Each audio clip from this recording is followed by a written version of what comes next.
दोस्तों, इमरान खान को सऊदी अरब से मदद मिल गई। इमरान खान को दोबारा वज़ीर-ए-आज़म बनाओ। मोहम्मद बिन सलमान मैदान में आ गए। जब कोई किसी के मामलात में मुदाखलत करता है तो पहले इसके बारे में सोचकर स्कीम या प्लान बनाया जाता है और बाद में इस पर अमल करता है।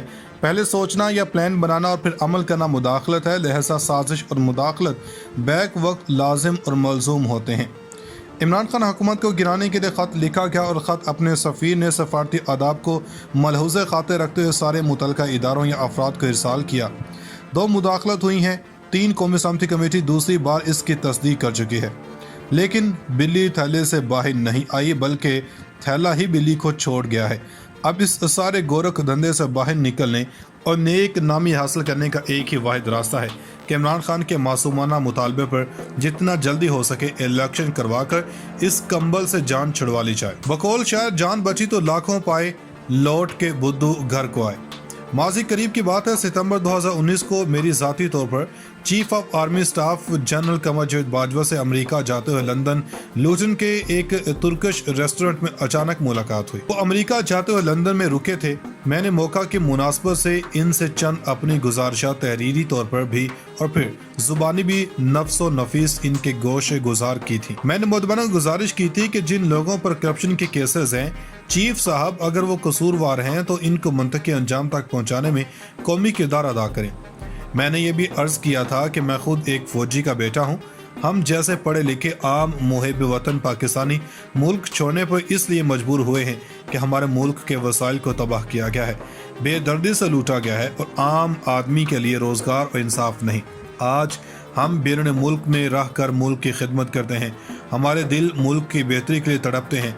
हम चाहते हैं कि ममलिकत खुदादाद पाकिस्तान तरक्की करे और हमारी आइंदा नस्लें इसी तरह जलील ना हों। मैंने कहा था कि बाजवा साहब, आप इस्तकामत दिखाना, आपको मेरी उम्र लग जाए। यह जुमला जब बेगम बाजवा साहिबा ने सुना तो इन्होंने मुझे मना किया था कि ऐसा ना कहें। मैंने अपने एक सहाफ़ी दोस्त इसरार खान, जो लूटन एशियन पोस्ट के एडिटर हैं, इनका भी तारुफ करवाया था कि इन्होंने भी डिग्री की हुई है, लेकिन हम अपने मुल्क से बाहर मेहनत मजदूरी करते हैं। हमें तो अपने मुल्क में होना चाहिए ताकि हम अपने मुल्क की खिदमत कर सके। हमारा मुल्क इशराफिया के सुपुर्द है, जो हमारे ही वसाइल लूट मार करके नस्ल दर नस्ल अमीर तर हो रहे हैं। चीफ साहब ने वादा किया था कि इंशाअल्लाह पाकिस्तान के लिए बेहतर होगा, आप फिक्र ना करें। मैंने ऐसा इसलिए कहा था कि हमारे मुल्क में हमारी अफवाज का सिविल हुकूमत को चलाने में बड़ा किरदार रहा है। सच या गलत ये बात ज़ुबान ज़द-ए-आम है, चूँकि हमारे यहाँ जमहूरियत और जमहूर बराह नाम है और फिर सियासतदान भी नाअक़बत अंदेश हैं, जो हर दफ़ा चोर दरवाजे से आते हैं और मार खाते हैं। अब जब कि 2022 में हम देखते हैं कि शर्जील मेमन जैसा वज़ीर सिंध बन गया, ना लंदन में इसके लिए शराब नोशी रुकावट बना, ना साबिक चीफ जस्टिस साकिब निसार इसके हस्पताल में शराब की बोतलें पकड़ते हैं, ना करप्शन केसेस इसके लिए मसला है। क्या सोच रहे होंगे हमारे कोर कमांडर कराची और डीजी रेंजर्स जब इसको अब सल्यूट करेंगे। मेमोगेट स्कैंडल वाले और डॉन लीक्स वाले, जिन्होंने इस पाक फौज को दुनिया में बदनाम करवाने के लिए हर प्लेटफॉर्म इस्तेमाल किया था, हर तरह की हर्जा सराई की, इनमें से कोई वज़ीर दिफा बन गया जिसने नवाज शरीफ के दौर में पार्लियामेंट में खड़े होकर ये कहा कि हमारी फ़ौज ने आज तक क्या कारकर्दगी दिखाई है। 1947 और 1965 में हमारी फ़ौज को शिकस्त हुई। 1971 में इनकी वजह से मुल्क टूटा। 1998 में ये लाशें छोड़कर कारगिल से वापस आ गए थे। अब वही ख्वाजा आसिफ वज़ीर दिफा हैं और इनके सरपरस्त आला शहबाज शरीफ नवाज शरीफ हैं। नवाज शरीफ के बयानात फ़ौज के बारे में क्या रहे हैं, मुझे क्यों निकाला से लेकर भारतीय पार्लियामेंट पर हमले और अजमल कसाब के बारे में क्या कुछ कहते रहे हैं। आज 36 रुकनी काबीना में 24 करप्शन के केसेस हैं, ज़मानत पर रिहा हैं। आज के हुक्मरान बिल्कुल पाक साफ़ हैं, तो फिर इन ही इदारों, इन ही अदालतों ने इन्हीं कवानीन के तहत इन्हें नाअहल क्यों करार दिया और सज़ाएँ सुनाई। आज 90 लाख से ज़ायद तारकीन वतनों में शदीद गम व गुस्सा इसलिए पाया जाता है कि वो समझते हैं कि नाइंसाफ़ी हुई है और ये ओवरसीज़ पाकिस्तानी पाकिस्तान के बिला मुआवजा सफ़ीर और सिपाही हैं, जो हर महाज पर, हर प्लेटफार्म पर पाकिस्तान के अजीम वफादात में हमेशा दिफा करते हैं। आज अपने ही सिफारतखानों के सामने मुजाहरे कर रहे हैं ये आग क्यों और किसने लगाई है। अमेरिका, भारत समेत पाकिस्तान के दुश्मन यही तो चाहते थे कि पाकिस्तान की कौम को तकसीम किया जाए। आज फैमिलीज़ आपस में लड़ाइयाँ कर रही हैं, दोस्त रिश्तेदारों में बुरी तरह तकसीम है, خدا کے لیے اس ملک کو سنبھالیں، اس قوم کو دوبارہ متحد کریں۔ یہ قوم منتشر اور مشتعل ہے اور تاریخ میں کرپشن اور کرپٹ لوگوں کے خلاف صف آرا ہو جائیں۔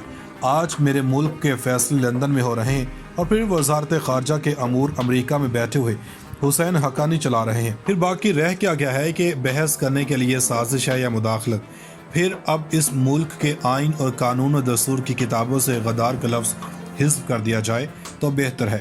سابق D G I S P R major general Asif Ghafoor کے پریس کانفرنس موجود ہے، جس میں انہوں نے محسن داوڑ اور دیگر پر باہر سے فنڈز وصول کرنے کی تصدیق کی تھی۔ اب اختر مینگل، علی وزیر اور داوڑ جیسے لوگ ہمارے وزیر ہوں گے، اللہ ہی حافظ ہے۔ دوستو، سابق وزیر اعظم کا کہنا تھا کہ ان کے خلاف تحریک عدم اعتماد غیر ملکی سازش کا حصہ ہے۔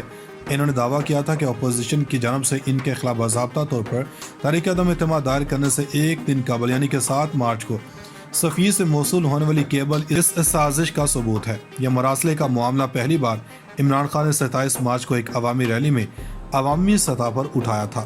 یاد رہے کہ سابق وزیر اعظم عمران خان نے 27 مارچ کو اسلام آباد کے پریڈ گراؤنڈ میں جلسے سے خطاب کرتے ہوئے اپنی جیب سے ایک خط نکالتے ہوئے کہا تھا کہ ملک میں باہر سے پیسے کی مدد سے حکومت تبدیل کرنے کی کوشش کی جا رہی ہے، ہمیں لکھ کر دھمکی دی گئی ہے۔ اسد مجید نے مراسلے میں مبینہ طور پر کہا تھا کہ ڈونلڈ رو نے متنبع کیا تھا کہ عمران خان کو بطور وزیر اعظم برقرار رہنے سے دو طرفہ تعلقات پر منفی اثرات مرتب ہوں گے۔ پھر باقی رہ کیا گیا ہے کہ بحث کرنے کے لیے سازش ہے یا مداخلت۔ پھر اب اس ملک کے آئین اور قانون و دستور کی کتابوں سے غدار کا لفظ حذف کر دیا جائے تو بہتر ہے۔ سابق D G I S P R major general Asif Ghafoor کے پریس کانفرنس موجود ہے، جس میں انہوں نے محسن داوڑ اور دیگر پر باہر سے فنڈز وصول کرنے کی تصدیق کی تھی۔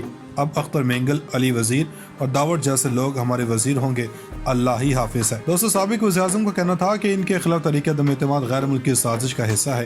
انہوں نے دعویٰ کیا تھا کہ اپوزیشن کی جانب سے ان کے خلاف باضابطہ طور پر تحریک عدم اعتماد دائر کرنے سے ایک دن قبل یعنی کہ 7 مارچ کو صفی سے موصول ہونے والی کیبل اس سازش کا ثبوت ہے۔ یہ مراسلے کا معاملہ پہلی بار عمران خان نے 27 مارچ کو ایک عوامی ریلی میں عوامی سطح پر اٹھایا تھا۔ یاد رہے کہ سابق وزیر اعظم عمران خان نے 27 مارچ کو اسلام آباد کے پریڈ گراؤنڈ میں جلسے سے خطاب کرتے ہوئے اپنی جیب سے ایک خط نکالتے ہوئے کہا تھا کہ ملک میں باہر سے پیسے کی مدد سے حکومت تبدیل کرنے کی کوشش کی جا رہی ہے، ہمیں لکھ کر دھمکی دی گئی ہے۔ اسد مجید نے مراسلے میں مبینہ طور پر کہا تھا کہ ڈونلڈ رو نے متنبع کیا تھا کہ عمران خان کو بطور وزیر اعظم برقرار رہنے سے دو طرفہ تعلقات پر منفی اثرات مرتب ہوں گے۔ دوستو، عمران خان کو سعودی عرب سے مدد مل گئی، عمران خان کو دوبارہ وزیر اعظم بناؤ، محمد بن سلمان میدان میں آ گئے۔ جب کوئی کسی کے معاملات میں مداخلت کرتا ہے تو پہلے اس کے بارے میں سوچ کر اسکیم یا پلان بنایا جاتا ہے اور بعد میں اس پر عمل کرتا ہے۔ پہلے سوچنا یا پلان بنانا اور پھر عمل کرنا مداخلت ہے، لہذا سازش اور مداخلت بیک وقت لازم اور ملزوم ہوتے ہیں۔ عمران خان حکومت کو گرانے کے لیے خط لکھا گیا اور خط اپنے سفیر نے سفارتی آداب کو ملحوظ خاطر رکھتے ہوئے سارے متعلقہ اداروں یا افراد کو ارسال کیا۔ 2 مداخلت ہوئی ہیں، 3 قومی سلامتی کمیٹی دوسری بار اس کی تصدیق کر چکی ہے، لیکن بلی تھیلے سے باہر نہیں آئی بلکہ تھیلا ہی بلی کو چھوڑ گیا ہے۔ اب اس سارے گورکھ دھندے سے باہر نکلنے اور نیک نامی حاصل کرنے کا ایک ہی واحد راستہ ہے کہ عمران خان کے معصومانہ مطالبے پر جتنا جلدی ہو سکے الیکشن کروا کر اس کمبل سے جان چھڑوا لی جائے۔ بقول شاید جان بچی تو لاکھوں پائے، لوٹ کے بدھو گھر کو آئے۔ ماضی قریب کی بات ہے، ستمبر 2019 کو میری ذاتی طور پر chief of army staff general Qamar Javed Bajwa سے امریکہ جاتے ہوئے لندن لوٹن کے ایک ترکش ریسٹورنٹ میں اچانک ملاقات ہوئی۔ وہ امریکہ جاتے ہوئے لندن میں رکے تھے۔ میں نے موقع کی مناسبت سے ان سے چند اپنی گزارشات تحریری طور پر